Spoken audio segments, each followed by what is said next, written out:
Hey there, and thanks so much for joining us for this special YSN Weekly Update. I'm Brandon Shope, and we had a lot of great things going on this past week here at New Hanover County Schools. First up, we have our top story. Child nutrition staff and the Transportation Division have teamed up to make sure children all across the county are fed. They're also taking extra precautions by wearing things like face masks, gloves, and they're also sanitizing more frequently to make sure everyone stays healthy. Here's the full story. You may see buses back on the road, but right now they're not picking up or dropping kids off. They're delivering hot meals. Child Nutrition has teamed up with the New Hanover County Schools Transportation Division to make it all happen. College Park Elementary cafeteria manager Elisa Reese says they're feeding more than 350 students at her school, and it's been heartwarming to see everyone come together. The bus drivers, the TAs, we have just been so grateful to have them.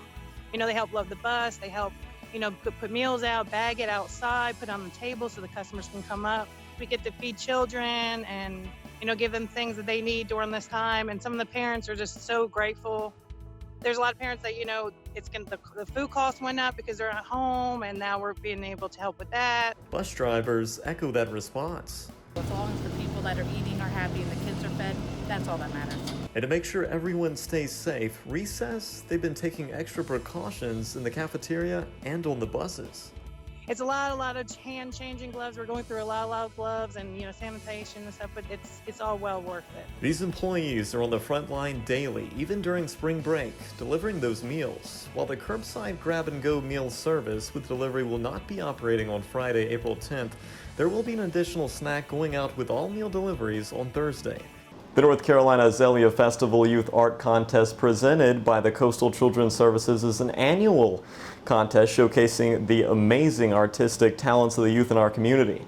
Each year, over 300 statewide public, private, and homeschooled elementary, middle school, and high school students submit their artwork to the contest, illustrating the traditions of the North Carolina Azalea Festival that mean the most to them. While this year they were not able to have public showings of the artwork due to COVID-19, of course, they invited everyone to view the wonderful pieces of art during the live Facebook virtual gallery opening. Check out these awesome paintings by our talented youth.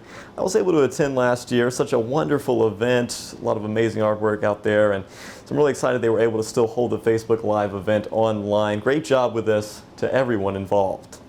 The CTE folks over at Ashley High School are stepping up in a big way to help those who are on the front lines of the COVID-19 pandemic. They're producing devices that are really helping those who are in need of it right now.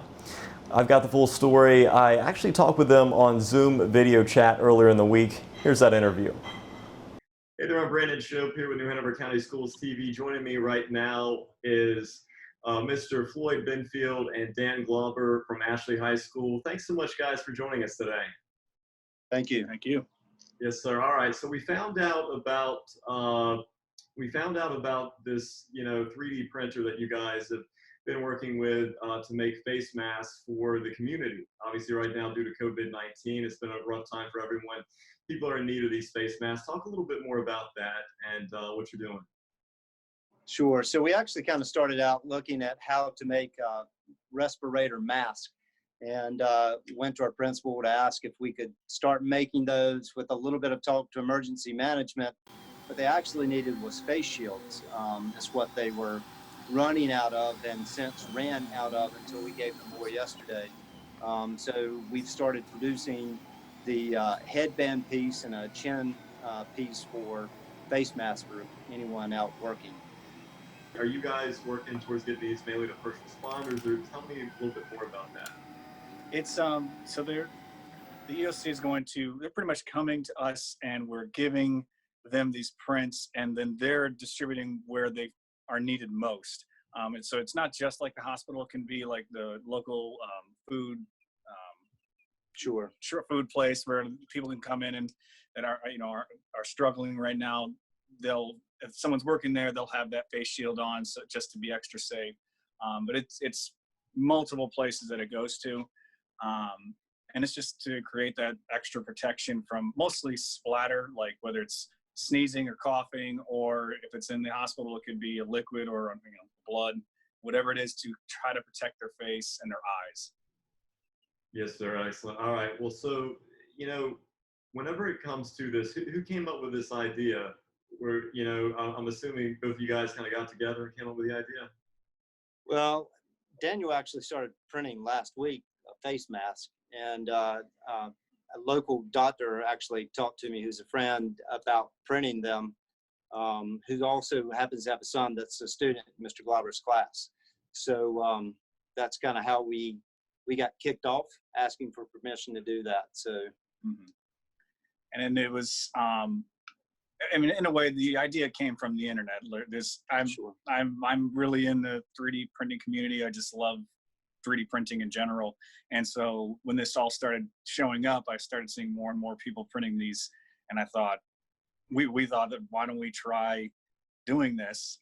And that's when the county eventually said that they wanted to gather all the printers to Ashley High School and just start making as many as possible. That is awesome. And so now we have printers from, I don't know where all. I mean, certainly I think the 4 major high schools, some middle schools. I actually went to Roland Grice and picked up some. We had another assistant principal go to another couple middle schools and pick up some. So kind of a lot of the counties here at Ashley now. Yes, sir. Excellent. How many do you guys expect to produce? We're told to make 500, and we can make about 40 a day. And we're kind of mentally prepared for when we make 500. Maybe they want more, and we'll see how it goes. But the goal right now is 500. That is incredible. Well, guys, is there anything else you'd like to add? Maybe something I forgot to ask or left out. I mean, it's really neat what you're doing. We appreciate it. Yeah, no, it's been a group effort. Our administration's been cutting 3-hole punching transparency plates or sheets that went on old time transparency overheads. So we're repurposing those. One of our assistant principals went out and found some elastic today at a local store. So it's been really kind of nice to see what's been happening here. Yeah, everyone really is working together, and it's. I think we all just have this good understanding of that this is going to help people. So we don't mind coming in on the weekends and taking prints off and starting a new print and just trying to get as much as possible. Yes, sir. Excellent. Well, thank you guys again for sharing your story with us and for all the work you're doing in our community. Thank you. Thank you. Yes, sir. Sure. Be safe. We'll see you. All right. Thanks, you Brandon. too. Laptop distribution for electronic learning has been a big success. Wanted to let you know that Wi-Fi access is now available outside of the buildings across the district. Employees and students can access the internet from these locations that are online right now. You can check it out at nhcs.net to find out exactly where on the campuses the drive of Wi-Fi access is available. Now, some really important information right now to pass along to our Spanish-speaking community. Want to let you know that in an ongoing effort to improve communication services within the New Hanover County School District, technology has created an internal voicemail system to handle questions from Spanish-speaking students, parents, and guardians as well. When requiring a Spanish-speaking liaison, callers will be directed to press 8 when reaching the school's auto attendant, and when this occurs, the call will be routed to a voicemail that is associated with one of 5 ESL liaisons with the district or a representative of the school's choice. The caller will next be prompted to leave a voicemail, and this will generate an email with a copy of the message that was left by the caller forwarded to the predetermined liaison for that site. Also want to let you know that the liaison can in turn provide the needed assistance for that caller and direct them to the information that they require. This system will remain in place after the current crisis has ended. Thanks so much for joining us for this special YSN Weekly Update.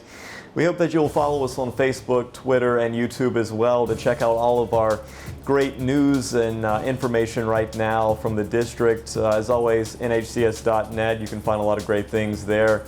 And on Spectrum Cable Channel 5 with NHCS TV. We're on YouTube as well, of course, Roku and Apple TV. Hope you stay safe out there. I'm Brandon Shope for NHCS TV.